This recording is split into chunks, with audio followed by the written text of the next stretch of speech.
Now we're going to look at a pre-image and an image that have already had the transformations performed upon them. So one of the things you want to be able to do is determine correspondence, which point goes with which point, and also you will be asked to determine what sequence of transformations could have created the image.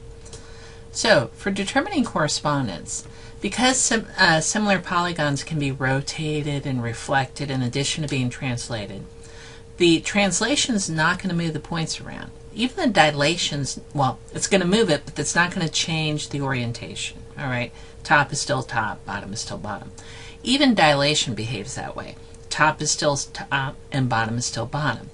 But since we can reflect and rotate it, that means the points can move and they can flip. So one good way to do that is to use the angle relationships to determine correspondence.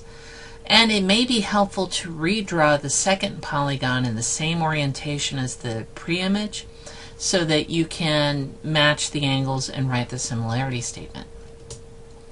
So here we have two polygons, two quadrilaterals, ABCD, and it goes with this one, but I'm not quite sure. I know they're similar.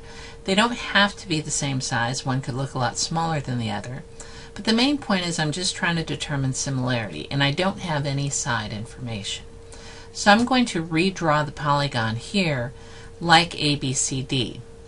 And I'm going to try and map these points from this quadrilateral, the TUVW, onto this one. Okay, I see a matching angle 113. So 113 does match W, so I can put W there. And the 104 matches V. But I have this other angle, 72. I'm pretty sure it's U, but let's double check. I'm going to go ahead and add up the degrees in the triangle. Whoops. Yes, I'm adding up the degrees to find this, this one right here. And I get x plus 289 is 360. So this missing angle is 71 degrees. That means T goes down on the bottom. And then finally, my only missing point is U. So if I'm going A, B, C, D, I should get T, W, V, U. See how much easier that is if you go through the effort to redraw the polygon. So if you're trying to determine similarity, I strongly recommend redrawing the polygons in the same orientation.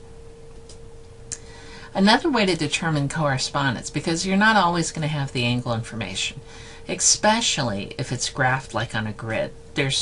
Until I teach you some trig, there's no way to figure out those angles. So in those cases, what you're going to do is look for side relationships to determine correspondence sides. So I've got here triangle ABC is transformed, and I'm going to tell you these two triangles are similar. And I've got to figure out how they go together. Well, one simple way, I'm going to compare the lengths. So I know AB, that kind of looks like either the middle or the longest side. I'm not sure yet. That length is 9, okay? And then BC, I could go ahead and figure that out using Pythagorean theorem. Basically, 3 squared plus 6 squared is BC squared, 9 plus 36, 45. Take the square root, and it's about 6.7. So that's approximately the length for BC. So I'll go ahead and put that in the table. Now I want to go ahead and match it up with the triangle down here. It really feels like AB goes with QR, but we're going to find out. Okay, so QR is pretty easy to figure out the length. It's 3. Let me try SR. Since that's on the bottom, might as well in case it's in the same orientation. And I have to do Pythagorean theorem for that. 2 squared plus 2 squared is this length squared. So I get 2 squared is 4 plus 4, that's 8.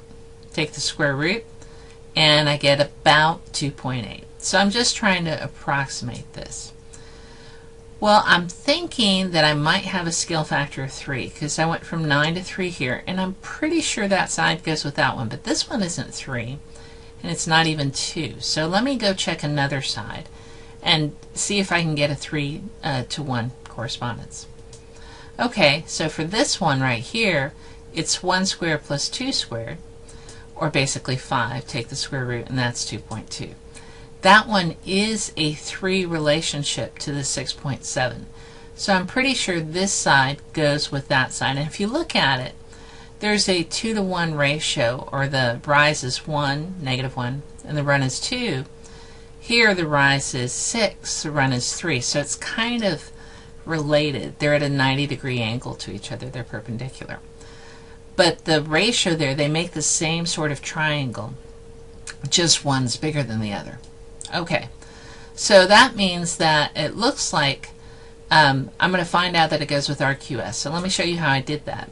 I put AB goes with this side because this is 3 times bigger than that. And then the one that's 3 times bigger than QS is BC. So I'm going to say that side is BC. And then this last side is AC. Well, then that means this point down here that connects AB and AC, that has to be A. That has to be C. And that has to be B. So I know that ABC goes with RQS. And that's how I get the similarity statement. The other thing I ask you to determine is what is a possible sequence of transformations. Okay, now I'm going to figure out what are a possible sequence of transformations. I know it has to be dilated and the sides are 1/3 of what they were before. So I'm going to go ahead and do a dilation about this point A. I could really do it around any point. I said, let's use A. And I shrunk everything by 1/3. I'm not being exact here, but I know what my factor is already. And then I know the next thing is that this is point B and C, but B is supposed to be on top. So I need to actually rotate it 90 degrees counterclockwise. That's why that's plus 90. And I might as well use point A, so it kind of stays right about there. Okay. Then the next thing I have to do is slide it down and translate it over to the right 3, down 6. So that will make it land on top of QSR.